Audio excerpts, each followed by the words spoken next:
The 2018 Toyota CHR may be marketed as a crossover, but the crossover SUV vibe ends at the higher sitting location and towering balances. The CHR has only a single powertrain, and it delivers neither brisk acceleration nor particularly good fuel economy. Don't even should be considered taking it off-road to route around on rocky trails or in blurred subjects. The 2.0-liter inline-4 throws out 144 horsepower and 139 pound-feet of torque. Power going to the front wheels merely through a endlessly variable transmission CVT, and all-wheel drive isn't offered to U.S. buyers, although it's available in Europe and Japan. 3 drive modes are available: the default normal mode, Eco for more energy-efficient but slower trot, and Sport, which reprograms the CVT to deliver 7 simulated gear ratios, along with somewhat firmer steering. The problem with the CHR is that it's just slow.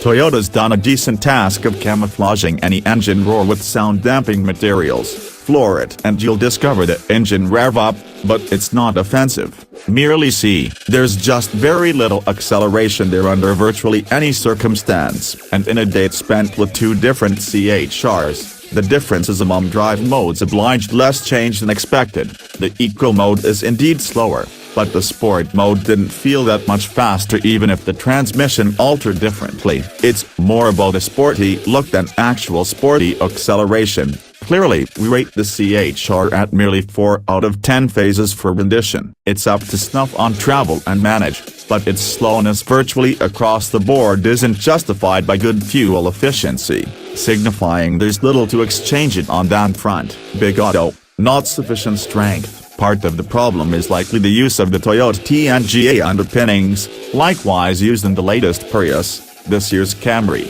and many more automobiles to come. It's really a compact to mid-size scaffold, which represents the CHR wider inside than you would expect, but likewise adds weight. In a small hatchback, 144 horsepower merely isn't enough to move a restrained weight of 3,300 pounds expeditiously or even all that responsively. The CHR does, however, have markedly better treating than previous Toyota small automobiles. The car's job commander says it was experimented on the acclaimed Nürburgring circuit in Germany, and it proves. The front strut angling gets suck dampers and a dense stabilizer bar, which give moderately responsive road modes. At the backside, the CHR has double wishbones and sax dampers rather than the cheaper torsion beam axle that's all but standard in small-minded automobiles. The CHR is no Mazda, but the combination delivers a comparatively smooth travel and responsive municipality driving.